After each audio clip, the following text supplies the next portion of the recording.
দিয়ে এইভাবে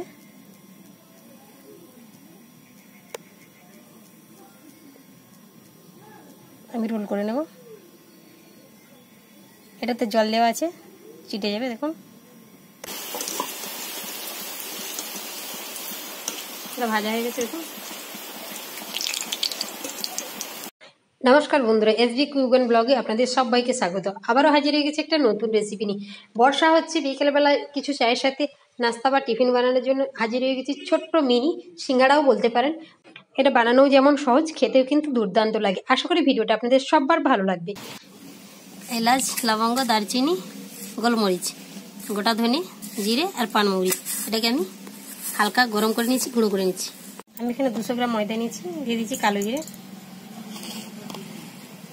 লবণ,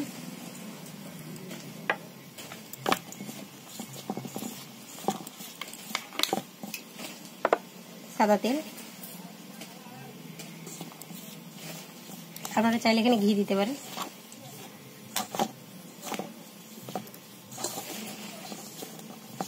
ভালো করে মেশাতে হবে এর সঙ্গে।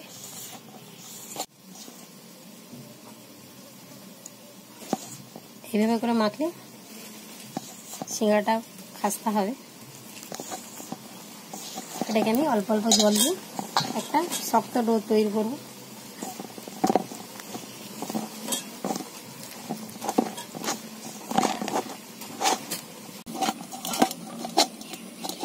মাখাটা কিন্তু এরকম শক্ত হবে, নরম করা যাবে না। এটাকে আমি আধ ঘন্টার জন্য রেখে দেবো, ততক্ষণ এটা সেট হয়ে যাবে। আমি পুরটা তৈরি করে নিচ্ছি। পুরটা আমি একটু পরে তৈরি করছি। প্রচণ্ড মেঘ উঠেছে, কিছু জ্বালানি নিয়ে নিতে হবে, নাহলে রান্না করার সমস্যা হবে। দেখুন বন্ধুরা, চারদিকের পরিবেশটা একটু দেখাচ্ছি ঘুরিয়ে, কীরকম মেঘ জমেছে দেখুন।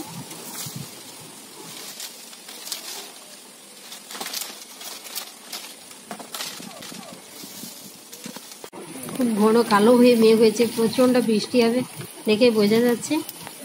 জানি না রান্নাটা আজকে ঠিকঠাক কমপ্লিট করতে পারবো কি না, যতটা পারি চেষ্টা করব। পুরোটা আপনাদের সামনে তুলে ধরার চেষ্টা করব। দেখুন কি মেঘ জমেছে আকাশে, আর পরিবেশটা অসাধারণ লাগছে।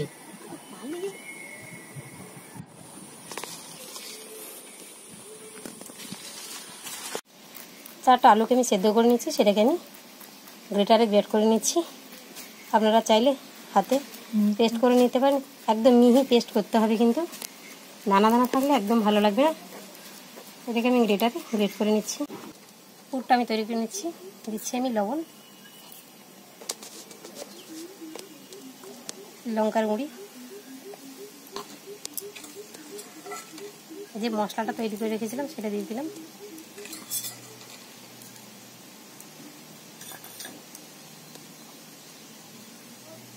অল্প একটু হলুদ,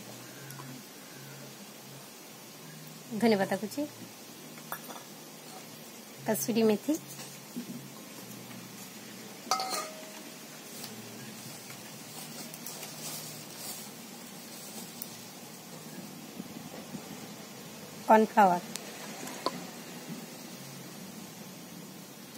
কর্নফ্লাওয়ারের পরিবর্তে আপনারা এখানে চালের গুঁড়ো ব্যবহার করতে পারেন।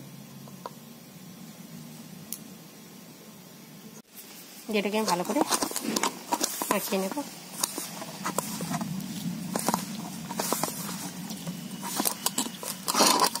আলু মাখাটা আমার রেডি হয়ে গেছে। এটাকে আমি সরিয়ে রেখে হাতে দিয়ে আছি।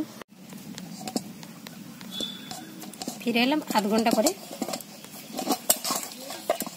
এটাকে আমি আবার একটু এভাবে ঠেসে নিই, লেচি কেটে নিচ্ছি। এটাকে আমি 3 ভাগে ভাগ করে নিলাম। দুটো ভাগ সরিয়ে রেখে একটা ভাগকে আমি বেলে নেব।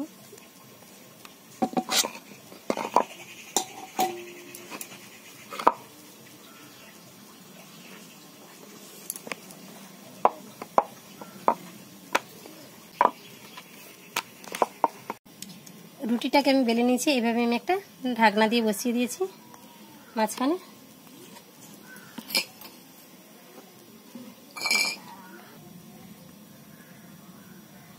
এই পুরটাকে আমি পুরো রুটিটার মধ্যে সমানভাবে লাগিয়ে নেব।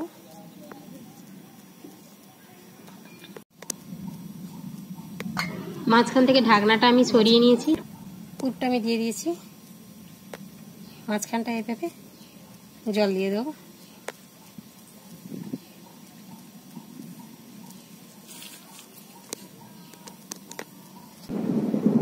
এবার আমি ছুরির সাহায্যে এভাবে কেটে নেব।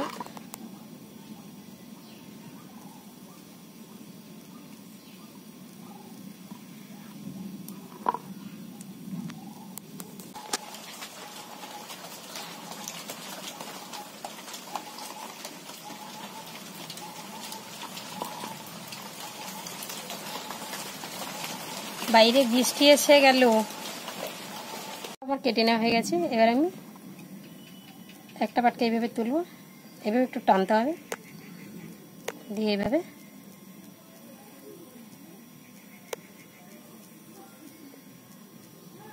আমি রোল করে নেব।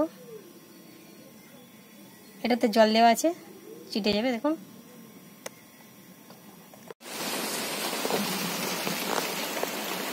এইভাবে একটু টেনে এইভাবে রোল করে নিতে হবে।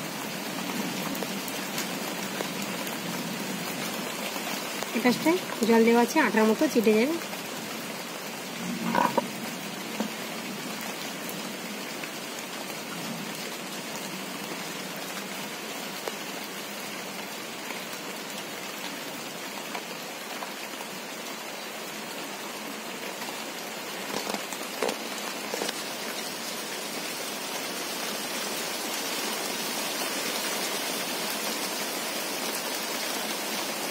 বৃষ্টি এসে গেল, কি হয় দেখা যায়।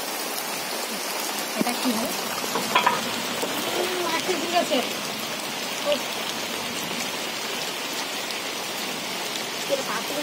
দেখুন বন্ধুরা, বাইরে প্রচুর বৃষ্টি হচ্ছে, তারই মাঝে দেখি কি করে শেষ করতে পারি রান্নাটা। চেষ্টা করছি, চারদিক দিয়ে জল পড়ছে পিস কেটে। উনুনটাও জ্বলে গেছে, এবার আমি কড়াইটা চাপিয়ে দিলাম। কড়াইটা গরম হয়ে গেছে, তেলটা দিয়ে দিলাম। তেলটা কিন্তু খুব বেশি গরম করা যাবে না, তাহলে ভেতরটা হবে না, কাঁচা থেকে যাবে। এরকমই হালকা গরম হতে হবে। আমি এগুলোকে দিয়ে দিচ্ছি।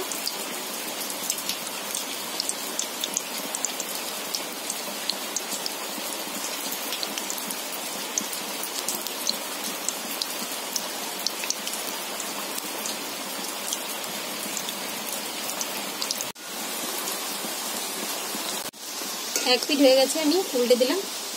আঁচটা কিন্তু লো রাখতে হবে, একদম বেশি আঁচ দেওয়া যাবে না।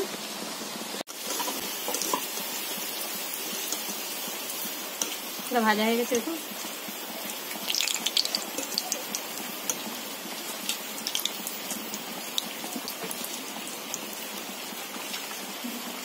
এভাবে করে সবগুলোকে ভেজে নেব।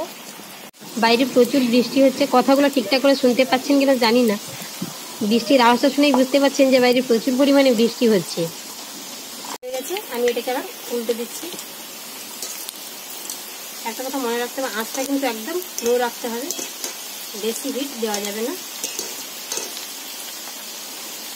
আমি আরেকটা রুটিকে বেলে নিয়েছি, যে আরেকটাকে তৈরি করে নিচ্ছি, সেটাও আমি দেখালাম আপনাদের। এটা এইভাবে টানলে একে অপরের গা থেকে ছেড়ে যাবে, তখন সুন্দর উঠে আসবে। দেখুন, এভাবে একটু চেপে দেবেন, নাহলে ভাজার সময় খুলে যাবে। আমার সবগুলো ভাজা হয়ে গেল, আর বৃষ্টিটাও কিন্তু খুব জোর হচ্ছে। সবগুলো আমার রেডি হয়ে গেছে। এরকম নতুন নতুন রেসিপি পাওয়ার জন্য আমার চ্যানেলটিকে সাবস্ক্রাইব করবেন, পাশে থাকা বেল আইকনটি অন করে দেবেন। আমি যে নতুন নতুন ভিডিওগুলো আপলোড করবো সেগুলো সবার আগে আপনাদের কাছে পৌঁছে যাবে। চলুন, এগুলো কেমন হয়েছে সে আপনাদের জানাচ্ছি। শব্দটা শুনতে পাচ্ছেন, কত মুচমুচে হয়েছে।